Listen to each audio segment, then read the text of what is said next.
नमस्कार मंडळी. हिमालयाच्या पर्वतेत वसलेलं नैसर्गिक सौंदर्याने नटलेलं असं हे स्वर्ग ते म्हणजे जम्मू काश्मीर.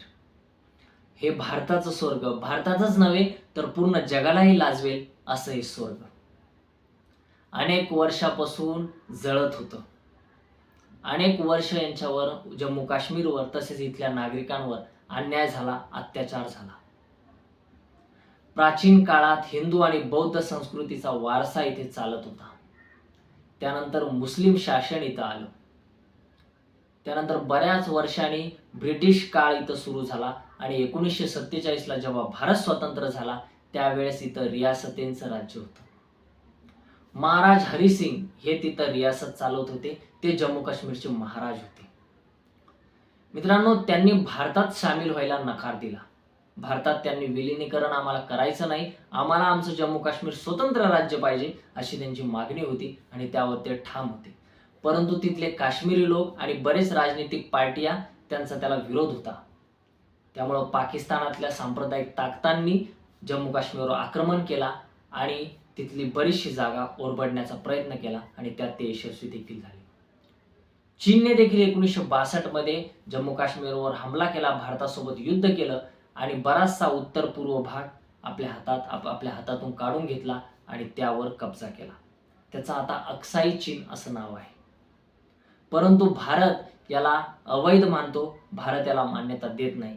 हे दोन्ही भारताचेच हिस्से आहेत आणि भारत तो कधीही मिळवेल असा भारताला विश्वास आहे. मित्रांनो, जम्मू काश्मीर भारताचा एक अतूट अंग आहे.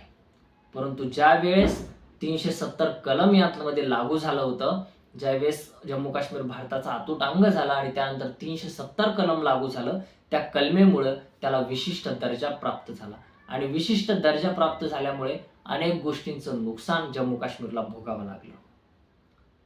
जम्मू काश्मीरमध्ये त्या 370 कलममुळे भारतातील अन्य राज्यातील नागरिक तिथं जाऊन राहून व्यापार करू शकत नव्हते, तिथं जमिनी खरेदी करू शकत नव्हते.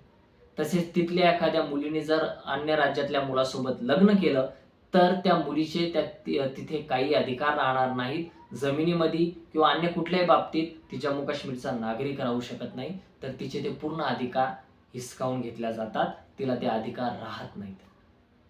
अशा प्रकारचं हे 370 कलम होतं. ते मोदी सरकारने 2019 मध्ये हटवलं. त्यानंतर अनेकांनी याचं स्वागत केलं. मित्रांनो, डॉक्टर बाबासाहेब आंबेडकर यांनी देखील या कलमाचा विरोध केला होता.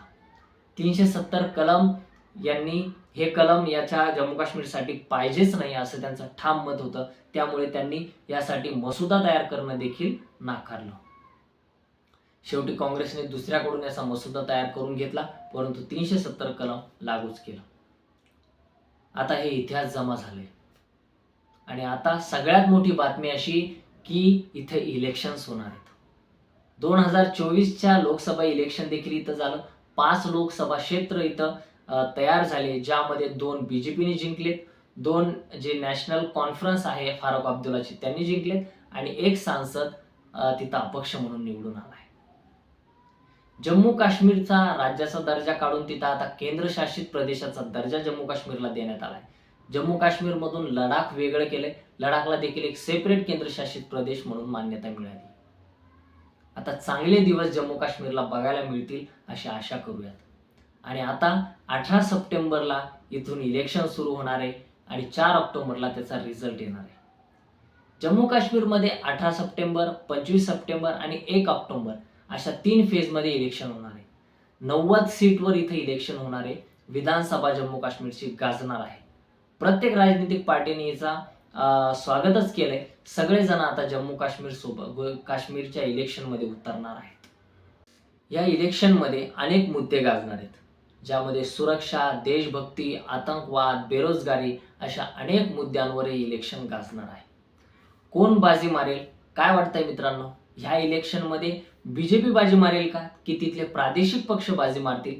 याबद्दल आपलं मत काय? जवळपास इथं 1.5 करोड लोकसंख्या आणि त्यामध्ये जवळपास 87 लाख वोटर आहेत. 87 लाखामध्ये जवळपास 20 ते 22 लाख युवा वोटर आहेत. यांच्या मनात काय चाललंय? कोणाला हे सपोर्ट करणार आहेत? कोणाची सरकार आणणार आहेत? याबद्दल आपलं मत काय ते कमेंटमध्ये जरूर कळवा. व्हिडिओ आवडला असेल तर लाईक करा. चॅनलला सबस्क्राईब करायला विसरू नका. मी असेच इंटरेस्टिंग व्हिडिओज माझ्या चॅनलवर बनवतोय, तुम्हाला ते नक्कीच आवडतील. भेटूयात नव्या व्हिडिओमध्ये. धन्यवाद. जय हिंद.